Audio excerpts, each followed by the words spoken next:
The sunny day was slowly fading over the Healer backyard, but Bluey and Bingo's lively game of shadow hunters continued. Their giggles drifted to Chili, who was sipping tea on the veranda, and to Bandit, who was wrestling with a broken garden hose. Evening shadows lengthened, casting strange dancing figures across the lawn. Suddenly, Bingo froze. Her gaze was fixed on the furthest corner of the garden, where old tree branches and thick bushes merged into a single dark mass. There, amidst the deepening twilight, something had appeared. It was a pale, hairless, unnaturally thin figure, almost translucent, as if carved from the very shadows themselves. It squatted pressed close to the ground, and two enormous empty eye sockets stared directly at the children.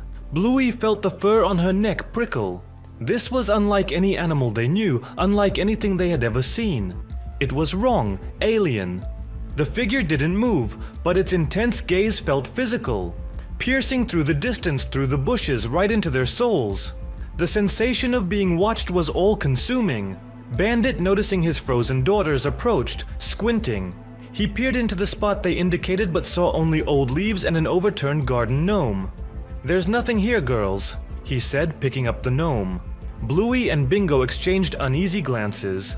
They knew what they had seen, and it was no gnome.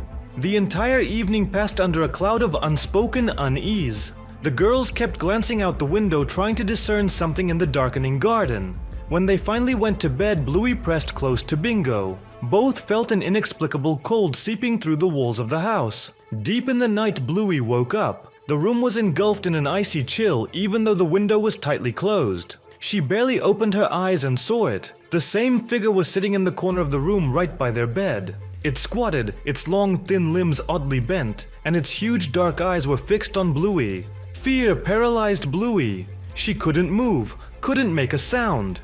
The creature was absolutely silent, yet its presence filled every corner of the room, making the air thick and suffocating. It simply watched, seemingly trying to read her thoughts, to penetrate the darkest corners of her mind. It wasn't just terrifying, it was draining, sucking all the strength from her, leaving only helplessness and panic. Bingo snored peacefully beside her, while Bluey lay unable to tear her gaze from the abyss in the creature's eyes. Time ceased to exist. Bluey didn't know how long it had been there. Morning. Bluey wakes up and looks at her bed. Strange. Plush Humpty usually lay on the right, but now he's on the left and he looks dull. Gray, as if covered in dust. Bingo sits on the floor examining her blocks. One of them, a bright red one, now appears almost black. She picks it up. Something like soot remains on her fingers.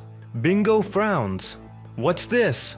Bandit walks into the room stretching. His favorite mug is on the table, but it also has dark stains. He runs his finger over them. Soot. It won't wipe off. That's odd. It's brand new. Chili descends the stairs. My favorite rug by the front door has some marks on it, as if it hasn't been cleaned in 100 years. The house slowly changes. The children's beloved drawings on the walls now look old and yellowed, as if time has settled upon them. Bluey picks up her album. She flips through pages of photos. Here they are at the beach. The sun is bright, the sand golden. But now the sand is gray, the sky pale white.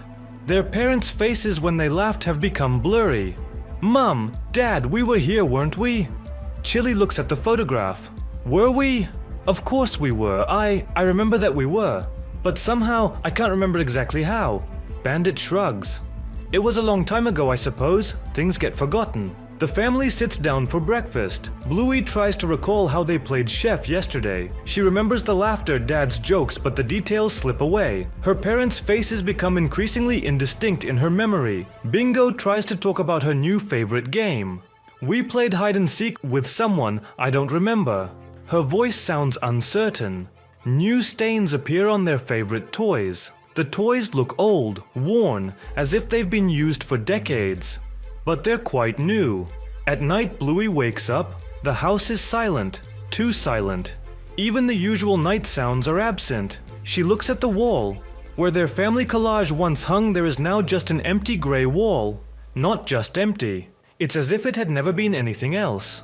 Bluey quietly crawls to her parents' bed.